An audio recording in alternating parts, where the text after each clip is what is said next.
Bonjour à tous, c'est Abdel, j'espère que vous allez bien.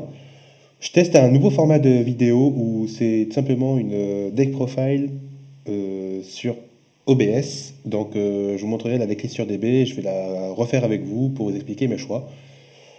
J'ai fait un tournoi à Angoulême au repère du Gobelin. D'ailleurs, si vous êtes du coup, vous n'êtes pas trop loin, n'hésitez pas à y aller. Le DC est quand même bien situé et sympa, il y a de la place. Le tournoi c'était un win Hyper Multi. Les lots ont été vraiment sympas. En plus, il y avait quasiment une demi-display à gagner, plus des petits lots, enfin des petits goodies. C'était vraiment sympa. Je remercie la boutique. Et je vais mettre le lien de la boutique en description. N'hésitez pas à aller faire un tour. De mon côté, moi j'ai joué Sword Soul. Ouais, je change de Despia, je change de Majou, des decks à laquelle vous avez l'habitude de me voir jouer. Euh, Pour mon tournoi, c'est plutôt bien passé. On était quand même 30 joueurs. J'ai fait un petit top 8 un peu malchanceux. Je commence en round 1 à gagner 2-0 contre un Orcust Brave. Ensuite, je gagne 2-1 contre un Branded Prédaplante. Ensuite, je perds 2-1 contre un Salam Brave où je fais une erreur. Ensuite, je perds encore contre Inister ou Paden Trap et après la brique. Et enfin, je gagne contre un Unchained Going second. D'ailleurs, l'une des seules fois où je gagne le dé et où justement mon adversaire est content d'être de second. Et enfin, en top 8, j'affronte un Branded Despia. Je connaissais le joueur, j'ai fait le deck avec lui, j'ai fait sa liste. J'ai commencé, malheureusement, j'ai brick, enfin j'ai eu trop d'entra, plus mon adversaire à cross out. Et je savais qu'il a joué. Et à la seconde, je prends Token Collector. Plus, encore une fois, un cross-out sur une barrière dimensionnelle. C'était super sympa. Je vais vous présenter la liste et on va y aller tout de suite. Alors, je vais juste vérifier. Je vais retirer ces trucs. Tac. Alors, du coup, on joue sur Tsoul, donc forcément, on a les Normal Summon. On commence par elle. Je précise que la liste est celle d'Enzo, de ma team, qui a fait top 8 au championnat de France avec. Donc on commence avec l'armade summon du deck. Donc on a un Mouillé qui va tuto tout en fait, qui va faire drôle les free spots, qui permet de piocher pour les désirs, qui fait qu'on va piocher les entraps, enfin les floodgates. C'est super intéressant, super fort. Ensuite on joue un Taya. On n'en joue pas deux comme il explique dans sa deck profile. Je vous mettrai aussi le lien dans la description pour si vous voulez plus d'explications.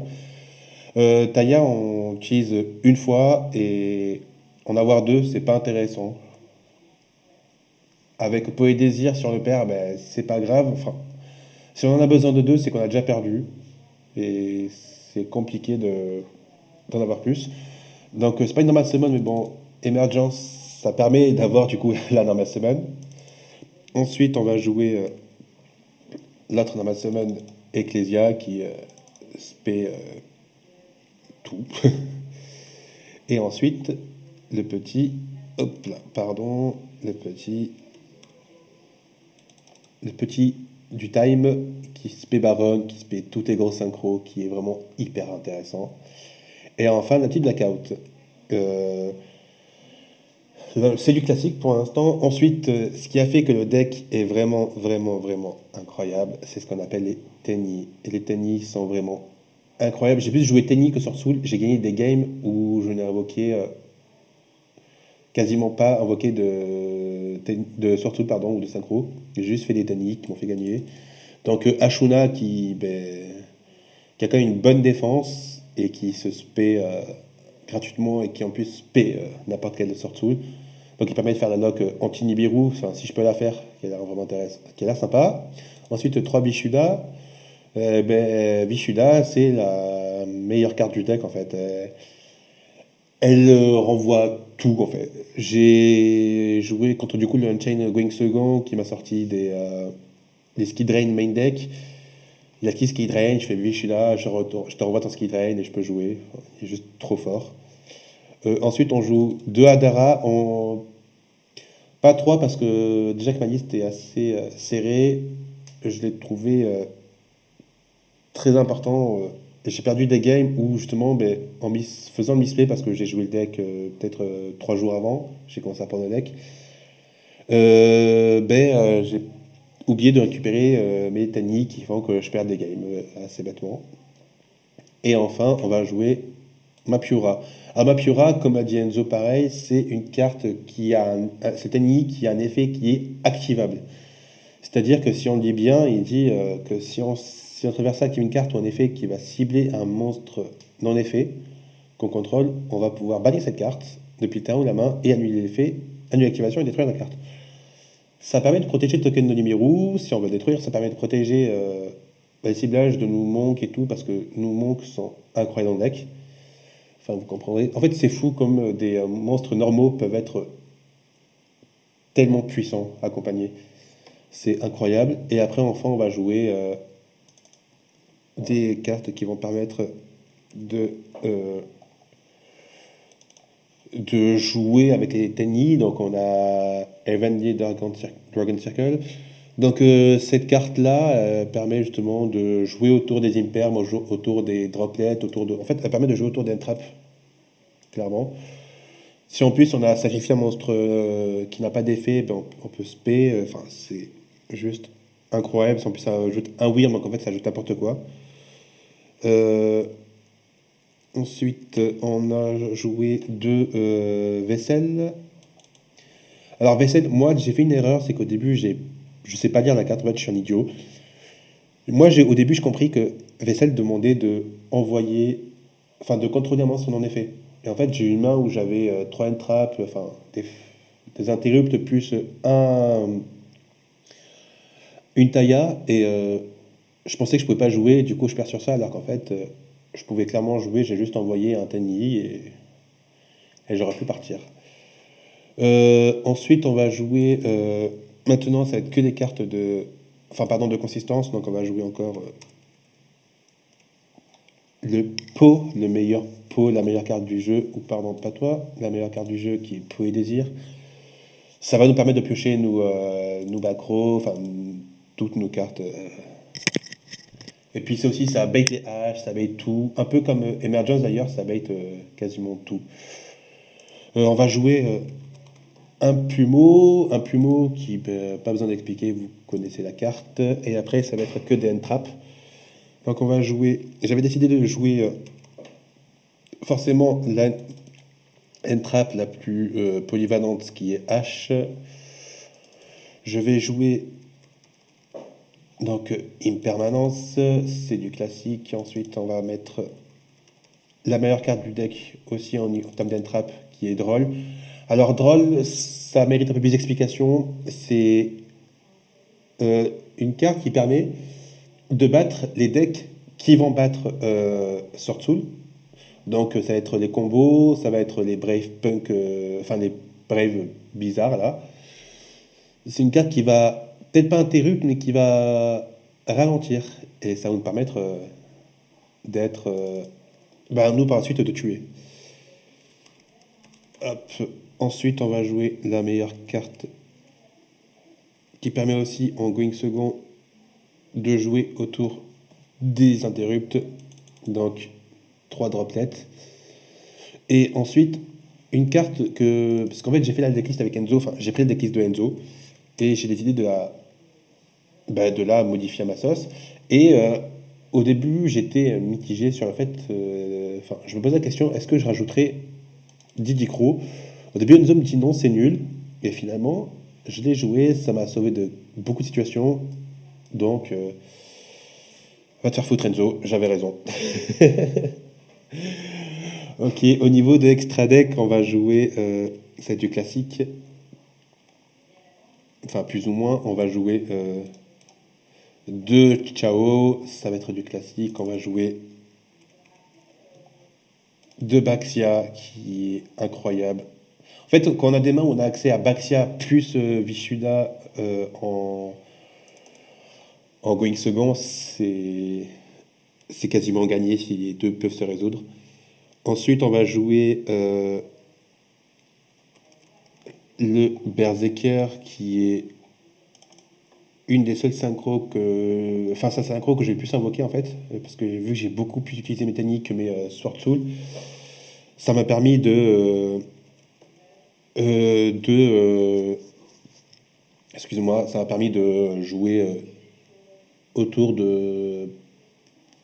Enfin, ça m'a permis de jouer avec sous la lock Tenny, que vous verrez après avec Nidelia. Ensuite, on va jouer Ayazi, il est toujours fort, il permet toujours de péter, il est inciblable, enfin, il est génial. Puis un Chao Feng qui est pour la lock anti-Nibiru et anti-Gaba. Alors, il a l'air. Je l'ai quasiment pas invoqué parce qu'à chaque fois j'ai toujours pris Nibiru avant, mais il a l'air bien. Il a l'air bien. Ensuite, on va partir sur les synchro 10, donc on va partir sur forcément la Daronne qui est incroyable dans le deck, qui permet en plus de péter. Enfin bref, il y a tellement de cartes qui peuvent gérer les macros dans ce deck. Enfin, juste le terrain adverse. Et son effet aussi de respect, enfin de se recycler est juste ouf. Ensuite, au niveau des synchro 10 encore, hop, on va jouer les deux gros là que j'arriverai jamais à prononcer après leur nom. On a Kona Shining et Kicksing, je sais pas quoi, Mekoyonski là. Les deux sont très forts. J'ai principalement invoqué le Changing parce qu'il était souvent accompagné de Blackout et de DJ Crow. En fait, DJ Crow, il permettait de bannir une carte adverse et en plus enchaîne de bannir du coup deux autres cartes. Enfin, ça fait du moins 2 à l'adversaire. En fait, ça transforme du un pour un en moins 2. Pareil, avec Blackout, ça transforme du moins un en moins 3. C'est juste incroyable. Et après, on joue que des liens. Donc ça veut dire qu'il me reste 5 places. Donc forcément, ouais, 3 moines. 3 c'est trop important parce que c'est juste trop fort. C'est une des meilleures cartes du deck. Et puis regardez, il a un dragon. Enfin bref, c'est un fuckboy, il est trop fort. Puis la chamane. Alors la chamane, elle est.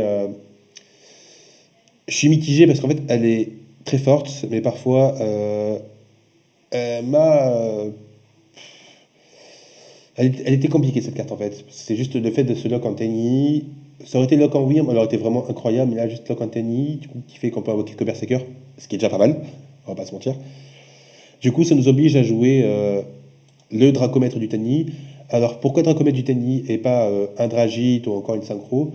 Parce qu'il a un effet, déjà, il n'est pas destructible au combat avec un monstre à effet.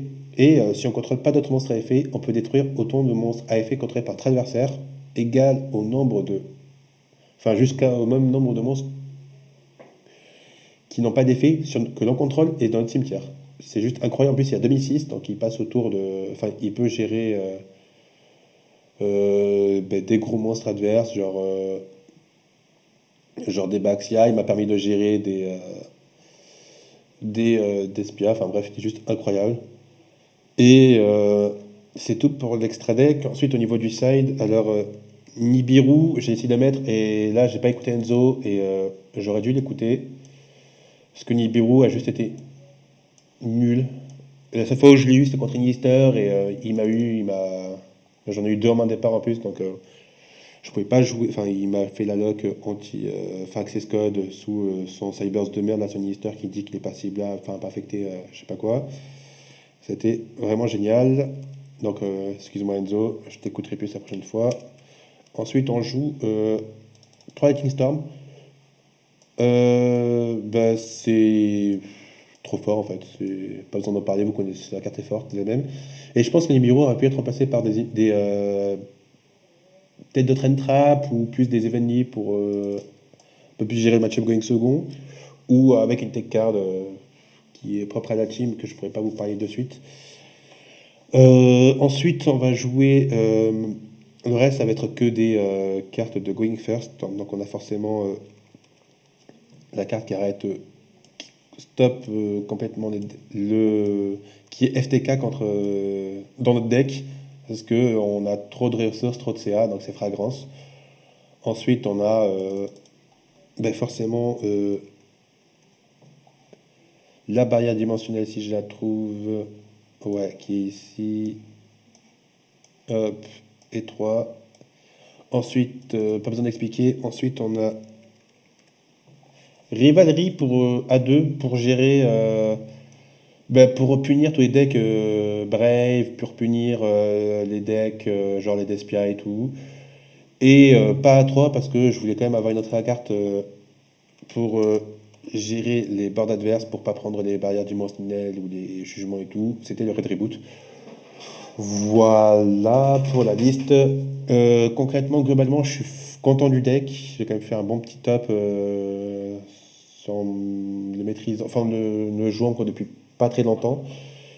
Au niveau des remerciements, je remercie la team, donc merci la TOS, comme d'habitude, comme mon capitaine qui m'a permis de playtest, de deck build.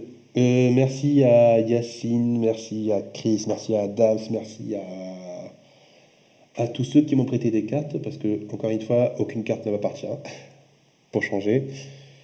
Et je vous invite encore une fois à aller sur nos réseaux de la team. On a d'autres projets qui vont venir par la suite. Si vous voulez des conseils, des explications, enfin, ou des tutos par rapport au prochain format qui va arriver, parce qu'avec le Power of the Element, pardon, excusez-moi pour mon anglais dégueulasse, n'hésitez pas, on peut tenter de vous préparer quelque chose. Et on se retrouve, en tout cas, nous, pour ma part, je vais essayer au championnat d'Europe, où on va essayer de faire du résultat, comme d'habitude. Donc, je vous remercie, je vous fais des gros bisous, et je vous dis à une prochaine fois. Ciao, ciao!